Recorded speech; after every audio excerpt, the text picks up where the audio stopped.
But not to be outdone, folks, as I mentioned, Florida trying to give in to Trump's crazy demands too.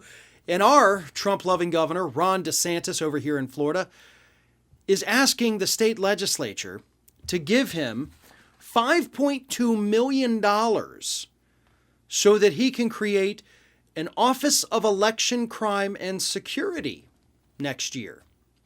Now, he is urging the state legislature to give him this new office when they resume their session next year. Obviously, it's not going to happen in 2021, unfortunately for him.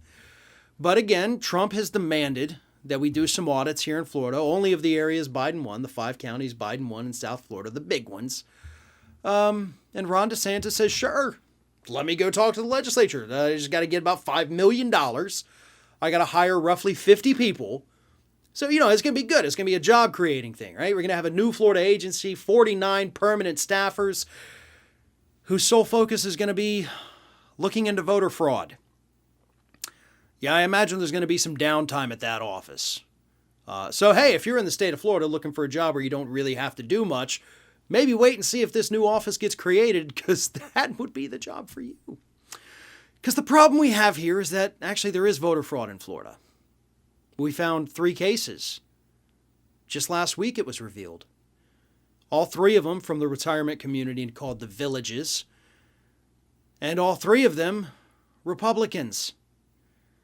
See, this is why Trump and DeSantis and Abbott over in Texas, this is why y'all got to be careful what you wish for.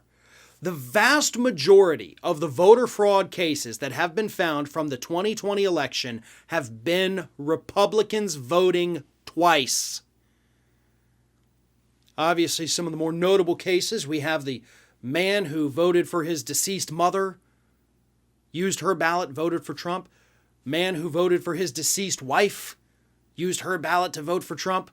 The 3 people down in the Villages that it was revealed last week, they voted here in the state of Florida. They also voted absentee from other states.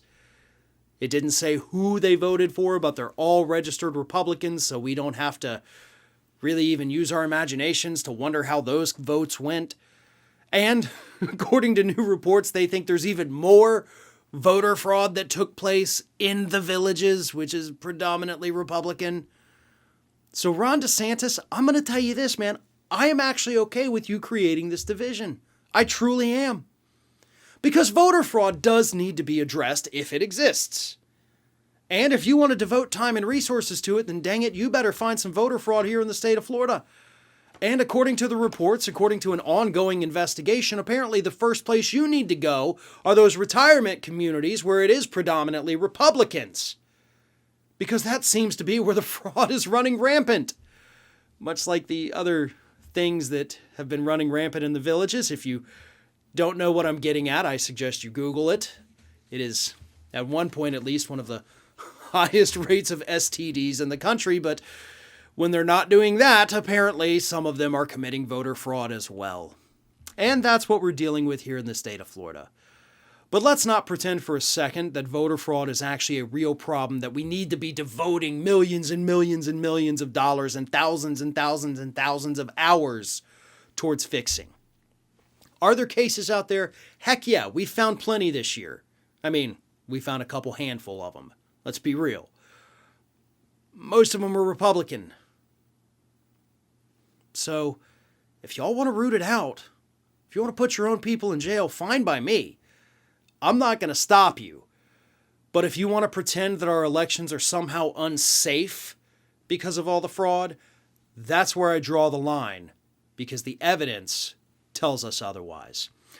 I'm Farron Cousins. You can get me on Twitter, Facebook, Instagram at FarronBalanced, YouTube.com/TheRingOfFire, ROFPodcast.com. We'll be right back with more. One of our sponsors is called Privacy. Privacy is a totally free service that I've been using for years. Privacy lets me create virtual payment cards with one click, and when I use the virtual card, the money is taken out of my bank account. You can create multiple cards, delete them, freeze them, set a spending limit on them. Let's say I'm signing up for a free trial and it requires a credit card. Privacy will autofill a virtual card number, and then after signing up, I can delete that virtual card. So I know I'm not going to be charged again. Something really useful and very practical. Or let's say I'm ordering food over the phone, but I left my wallet somewhere. I don't have my real credit card on me. I can use a virtual card on my Privacy mobile app. But really, the best part is you're not out there exposing your real credit card number, so you're not as susceptible to data breaches and identity theft.